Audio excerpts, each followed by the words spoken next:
Rota 107 Cidade.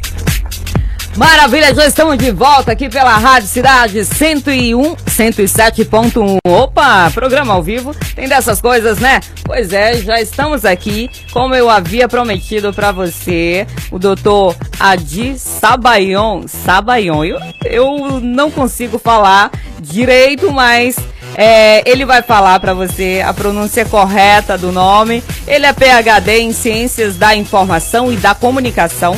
Veio ministrar palestras e também alguns cursos, né, a convite da Uninorte, e graças a Deus ele aceitou o nosso convite da Rádio Cidade, já está aqui nos estúdios. Bom dia, doutor, tudo bem? Seja bem-vindo. Bom dia, muito obrigado.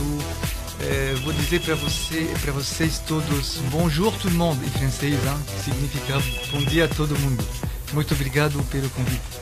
De nada, doutor. Obrigada a você, porque pra gente é um prazer recebê-lo e com certeza os ouvintes serão muito gratos também.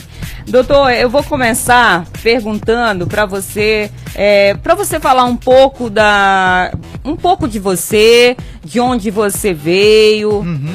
Explique pra gente. Então, meu nome é Hadi Sabayon. Eu sou libanês, doutor em Ciências da Informação e da Comunicação, como você me apresentou, pela Universidade de Le Havre, Normandie, na França. Então, eu era jornalista no Líbano durante 5 anos da minha vida. Eu trabalhei nessa área de jornalismo e com muita motivação, muito interesse. Depois fui para a França para continuar meus estudos. Então fiz meus mestrados em Paris e mudou para a região da Normandia, que fica no norte oeste da França, para fazer meu doutorado. É lá que eu desenvolvi uma nova identidade. Nós vamos depois talvez abordar essa questão. Nova identidade, seja científica, mas também social, cultural, francofone. E lá eu conheci os amigos brasileiros que me ajudaram para aprender a língua portuguesa que eu falo hoje. Então, a minha experiência com o português e o Brasil começou, na verdade, na França. E eles me introduziram à cultura brasileira através da música popular brasileira, que eu gosto, que eu aprecio, que eu adoro hoje. Então, as ciências da informação e da comunicação é uma disciplina que se interessa da produção, transmissão, organização da informação e os vários tipos da comunicação, seja interpessoal, entre os seres humanos, mas também entre os seres humanos e os ambientes deles. Então, ambiente social, ambiente físico, objetos, mídias, etc, etc. E com o desenvolvimento da tecnologia, como você sabe que existe hoje em todos os setores da vida, novas questões e novos desafios se apresentaram desde o final do século XX. Mesmo antes, falamos da tecnologia, posso imaginar também antes, mas as questões da tecnologia digital, a presença da internet, o uso dessas ferramentas e desses ambientes digitais ficaram um grande desafio para todo mundo, porque usamos todos a tecnologia, pensamos todos em questões ligadas a esses usos, que sejam os usos culturais, mas também sociais, e que afetam, que impactam a nossa vida social, nosso trabalho, nosso relacionamento com o outro, nosso jeito de pensar, de viver, nosso comportamento. Então são ideias que nós vamos falar, conversar na Uninorte Acre, durante agosto, setembro e alguns dias de outubro. Correto. Doutor, e há quanto tempo? Eu percebo que você é uma pessoa bem jovem. E há quanto tempo você trabalha nessa área? Então, posso dizer que desde 2009 e 2010 eu comecei a me interessar na questão da comunicação digital. Eu dei muito tempo para estudar, para participar nos eventos acadêmicos, científicos, seminários sobre essas questões, seja na França, mas também em outros países. Eu tenho uma família no Brasil, gosto desse país. Que bom, obrigada. Tenho um endereço também em Rio Branco, então eu fico muito tempo também durante o ano aqui. Mas eu viajo por causa de trabalho, por causa da família também, minha família pequena. Então, levo comigo essas questões para outros contextos mundiais. E aproveito dessas viagens para aprofundir o meu conhecimento, a minha experiência, para ver em outros contextos, sejam acadêmicos ou profissionais internacionais, como os outros pesquisadores, os outros professores, os outros atores em geral fazem e tratam essas questões. Ok. Você já falou um pouco de tudo que você vai abordar nos cursos, mas assim, nas palestras, quais os temas que você irá abordar? Então, na verdade, na palestra e no curso tem um tema interessante que teremos também a ideia de desenvolver para fazer um projeto internacional. É aquele da incapacidade e da cidade inclusiva. A questão da incapacidade interessa todo mundo também, porque somos todos incapacidades potenciais na vida. Né? E também confrontamos em nosso diário dificuldades, obstáculos que podem nos colocar em uma situação de incapacidade. Agora, a população com vários tipos de incapacidades tem dificuldades, problemas para se incluir na sociedade. Esse é um desafio internacional. Agora, tem vários níveis entre uma sociedade e uma outra, entre uma cidade e uma outra, um país e um outro, mas, em geral, é uma questão que persiste desde muito tempo e que necessita pensar em projetos e achar soluções.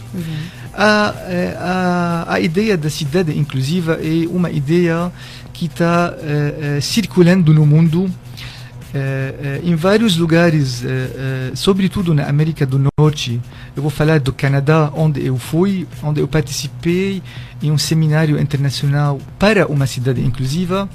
Tem pesquisadores, ativistas, professores, famílias, pessoas com incapacidade que estão engajados e trabalhando juntos para modificar o espaço urbano onde nós moramos e considerar a presença da tecnologia, a presença do ambiente digital, das ferramentas digitais para ajudar nessa inclusão. Então, esse tema, eu acho, pode ser o tema mais forte, mais interessante nessas palestras e cursos que vão acontecer em agosto e em setembro.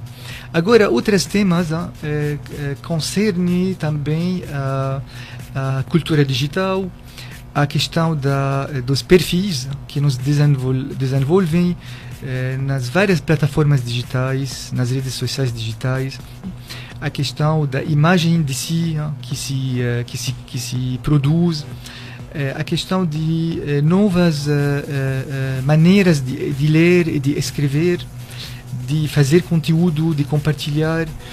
E a questão da memória fica central quando nós falamos do digital e da cultura digital, porque, como você sabe, todas as atividades digitais que nós temos na internet, ou com o nosso celular, com o nosso cartão de crédito, etc., etc., deixam rastros digitais. Exatamente. a questão de rastros digitais é bem principal e se refere nos meus trabalhos pela escola francesa sobre os rastros e que reúne pesquisadores franceses de várias universidades que trabalham em várias disciplinas também para interrogar o rastro e para ver como a rastreabilidade digital está mudando a organização da informação, a produção da informação, a transmissão da informação e como está afetando a comunicação também. Agora, o grande desafio fica a memória, porque essa acumulação de rastros digitais que existem e que se colocam nos grandes, como chama, computadores, grandes computadores que podem ter essa massa enorme de dados e de rastros. Então, existe em alguns lugares no mundo, são controladas pelas algumas empresas digitais no mundo.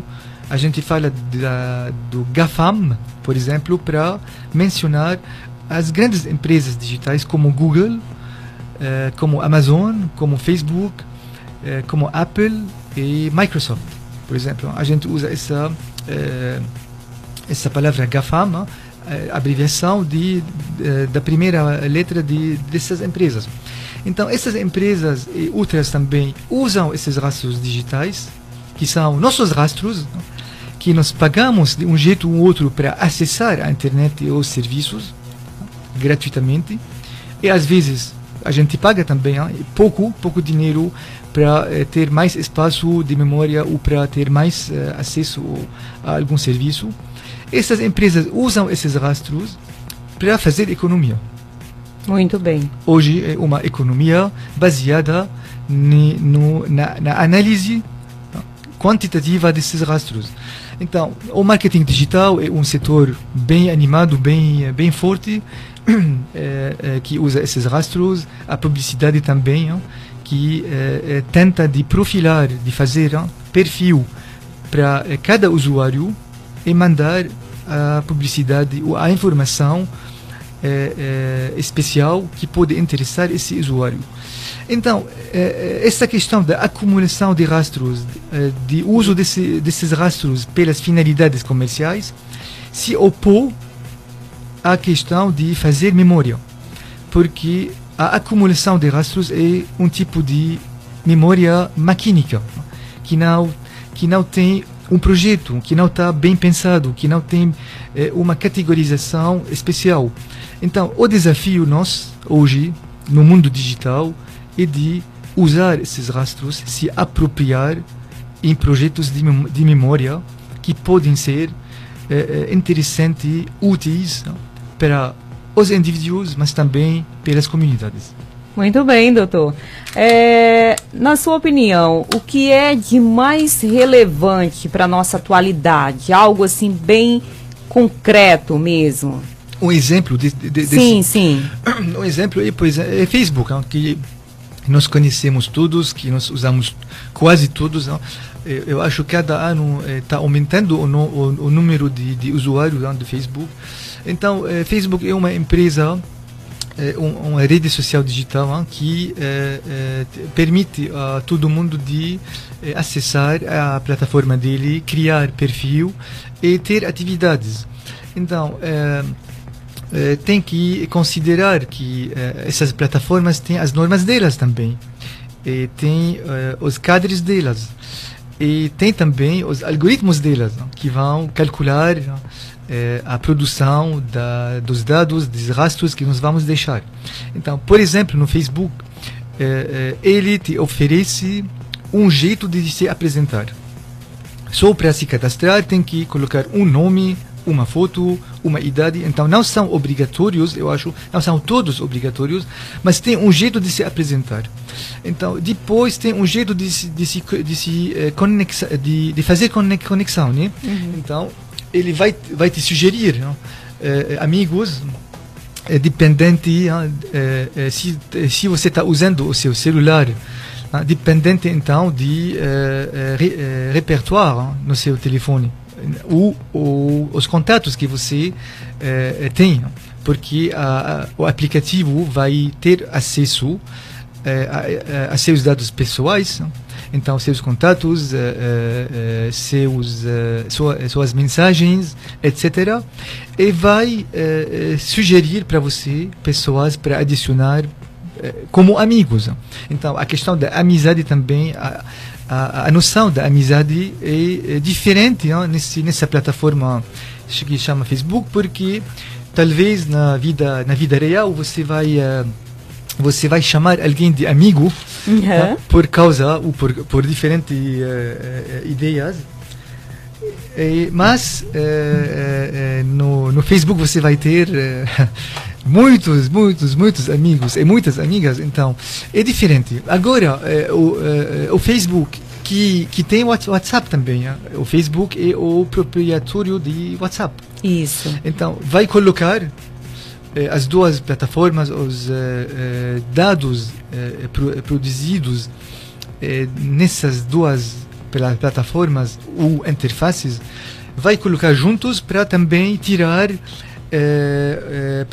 ideias e para tirar interesse, para analisar o que você está fazendo, com que você está falando, o que você está escrevendo, que hora você está se conectando, com que você fala mais de que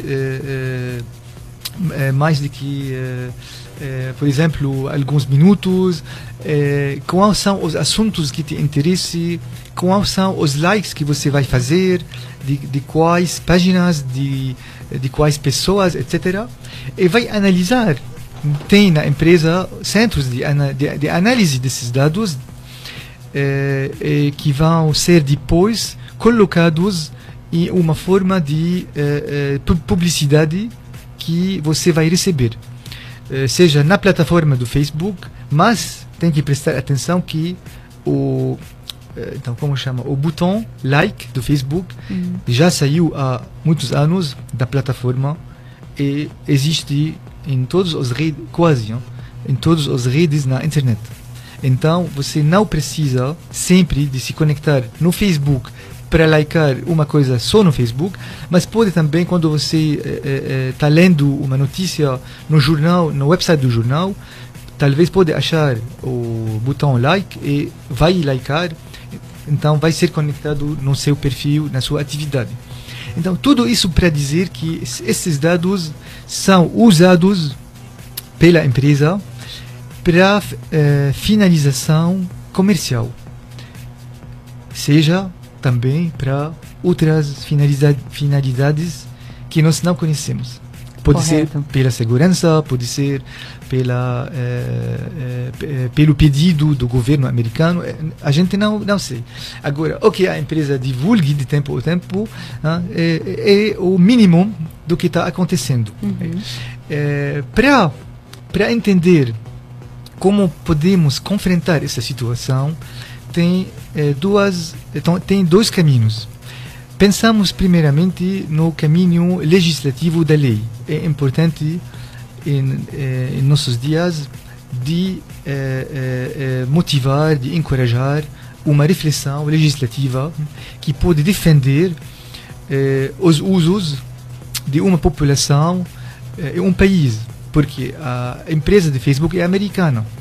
E pode dizer que, por exemplo, vocês, os brasileiros que usam Facebook, moram no Brasil.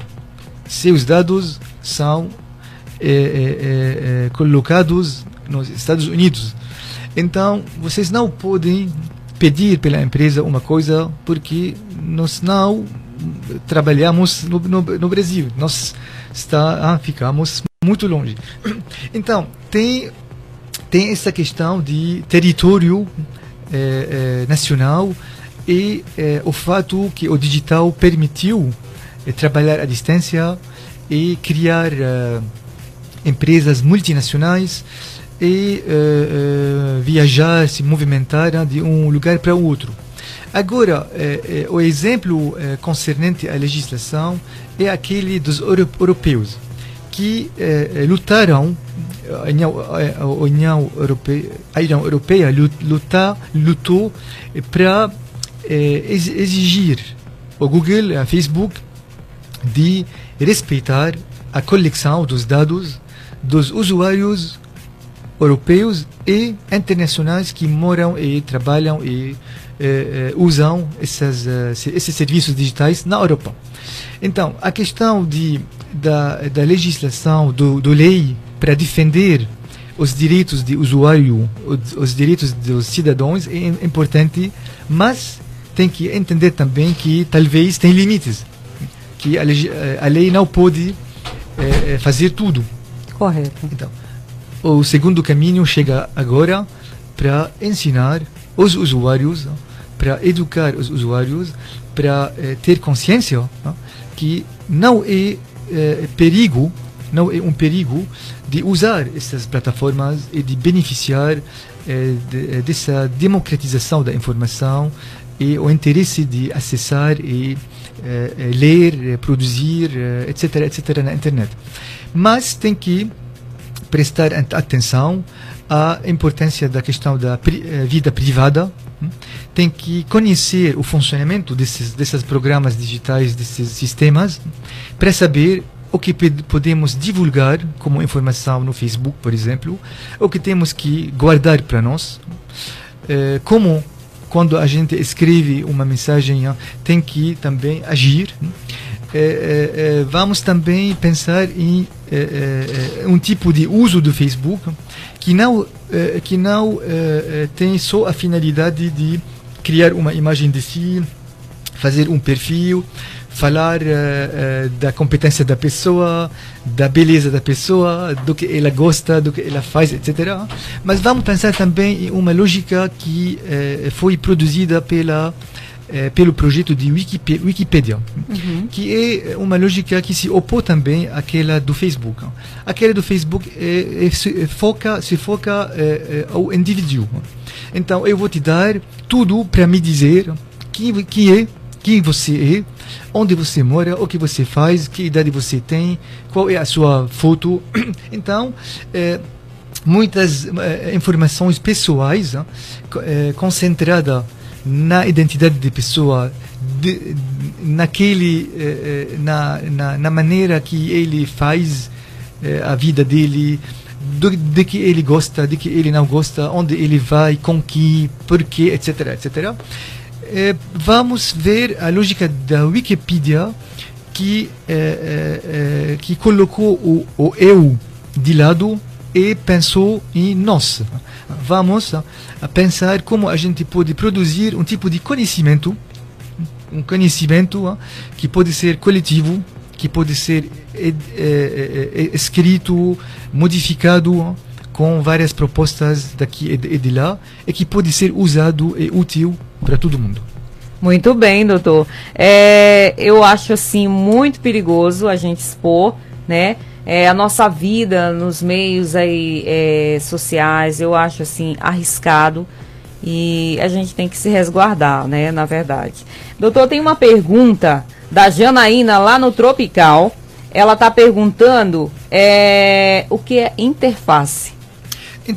Interface geralmente é uma palavra que é usada para definir um tipo de ambiente informático. É aquele que nós vemos quando nos conectamos em uma plataforma, por exemplo. Nós vamos ver o design desse ambiente, onde você vai colocar um nome, onde você vai colocar o seu e-mail, como passar de uma página para uma outra, de um espaço para um outro. Essa aqui é a interface. Agora, a plataforma é mais geral, porque ela reúne os vários funcionamentos de programa, que pode ser a interface, mas também outros tipos de funcionamento informáticos, mas também digitais conectados, os algoritmos que existem, que nós não vemos, mas que existem nessas plataformas, que fazem os cálculos de dados que nós deixamos e que nos ajudam também para se orientar quando nós buscamos a informação, e que tem também o trabalho deles, que é a predição de nosso comportamento também. Através de todas essas atividades, eles vão predir qual informação vão te mandar, vão classificar nos primeiros, por exemplo, 10 resultados em um motor de busca. Você sabe que a gente usa Google como motor de busca para buscar quase todas as informações. Tudo, né, praticamente. Agora o Google dá para nós resultados quase infinitos. Mas quem tem tempo e tem a coragem de ler, por exemplo, de abrir, por exemplo, a página 106 dos resultados para ver. Então, tem estudos que mostram que a maioria de pessoas chegam a ter 4 ou 5 resultados e parem. Então, é também uma questão da informação, verdade, né? Da veracidade, né? A gente, às vezes, abre uma página lá no Google e aí você fica, eu fico, será que é verdade? Será que não? Então tem que prestar atenção a essa questão que é muito importante e não temos entender e ser convencidos pela qualquer informação. Tem sempre verificar a informação, sobretudo o link, o website, o blog que está dando essa informação. Agora tem informações dos serviços públicos que você pode achar em vários fóruns, em várias plataformas que não são certas. Tem que buscar no website do serviço público a informação certa. A informação acadêmica também. A informação médica é aquela da saúde que é mais importante dessas informações porque ela pode influenciar a sua vida. Então, tem que sempre buscar a boa informação e comparar. Às vezes você vai ter vários resultados, tem que comparar esses resultados para saber aquele que você vai acreditar no significado dele. Tá certo, doutor. A Carla, lá de Chapuri, está perguntando o que seria essa incapacidade digital. Então, eu não estou falando, na verdade, da incapacidade digital. Quando eu falo da incapacidade, eu quero dizer o que na literatura brasileira e no vocabulário e da linguagem dos brasileiros chama deficiência. Então, pessoa com deficiência no Brasil chama em Quebec, pessoa no Canadá chama pessoa com incapacidade. E na França chama pessoa em situação de incapacidade. Então, E no Brasil? Com deficiência, né? Eu acho, na lei, com deficiência. Talvez também tem pessoas que usam pessoas com necessidades especiais para colocar mais pessoas dentro desse grupo. Agora, esse significado dessas noções sim, que estão que circulam de um país para outro tem um significado, tem um histórico, tem como dizer, tem fatores que definem, que permitem de entender porque a gente está usando essa palavra e não uma outra. Agora, a incapacidade, para mim, é para aqueles e aquelas que ficam no posicionamento antropológico sistêmico para entender a questão da incapacidade, é uma situação, uma variação de desenvolvimento humano que pode acontecer em qualquer momento na vida, é uma diferença que nós temos respeitar e temos que entender no sentido da interação entre o indivíduo e o ambiente dele. Então, não é uma deficiência, não é só uma deficiência, porque não concerne só a alteração de órgão físico, biológico de pessoa, mas também pode ser produzido, a situação pode ser produzida por causa dos obstáculos ambientais. A sociedade pode ser um fator essencial quando ela discrimina, quando ela cria normas e sugere a todo mundo de entrar nessas normas, quando ela tem lei de exclusão de um povo, uma população, uma comunidade por causa da cor, por causa da competência, por causa do background social, etc, etc. Como pode ser o espaço físico bem direto, bem simples, não? Aqui uma pessoa cadeirante que chega no metrô e quer descer ou subir e não tem elevador, como ela vai fazer? Então, quando colocamos o elevador na estação, a pessoa cadeirante não vai ficar na situação de incapacidade para usar o transporte público. Então, a ideia da interação entre o indivíduo e o ambiente dele é crucial também nas ciências da informação, da comunicação, como em outras disciplinas, para entender que o ser humano não é isolado. A gente não pode aprender o comportamento humano, o funcionamento do ser humano em separação com a relação dele, o relacionamento dele com o seu ambiente, seja social, mas também físico. E hoje nós falamos do digital e nós entendemos, em referência aos trabalhos franceses e canadenses francofones sobre o digital, entendemos ele como ambiente e não só como mídia ou como ferramenta. Olha só, que assunto interessante, hein, gente? Estamos batendo um papo aqui muito inteligente, um papo atual com o Dr. Adi Sabayon. Ele é PhD em Ciências da Informação e da Comunicação, né? E veio falar para você, né, e tirar suas dúvidas. Muita gente fazendo perguntas aqui pelo nosso WhatsApp, o WhatsApp da Rádio Cidade, que é o 9989-1071. Continue mandando aí suas perguntas, com certeza ele vai responder com o maior prazer. A gente vai faturar e voltamos já já. Não descola, hein, porque é só um minuto. Já voltamos com a nossa entrevista. Estamos batendo um papo aqui muito inteligente, muito bacana com o Dr. Adi Sabayon. Ele simplesmente é PhD em Ciências da Informação e da Comunicação. E por falar em PhD, doutor, explique para os ouvintes o que é PhD. PhD é uma boa questão. O que é PhD? Eu não sei. Sim. Então PhD, em inglês é PhD.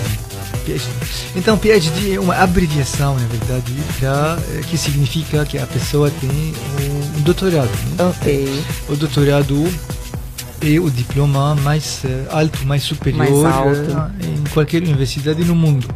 Agora, claro que é difícil fazer, leva muito tempo, muito esforço, etc. Mas depois de doutorado tem que continuar. A gente não pode parar dizendo que eu tenho um doutorado, eu vou ficar em casa ou vou ficar na universidade e está tudo bem. Tem que valorizar esse conhecimento para fazer postdoc. Okay, existe também um tipo de uma fase de pesquisar depois do doutorado, e também tem que valorizar em publicações nas revistas científicas, livros, contribuições e falas com o povo. Maravilha. Então, se estou falando do fato de simplificar a linguagem, porque nós estamos falando dessa ideia que o discurso, a linguagem científica tem que ser simplificada também. A gente não pode ficar só dentro dos muros universitários falando da mesma coisa. Tem que falar com todo mundo, tem que simplificar, explicar, transmitir a mensagem para que ela chegue.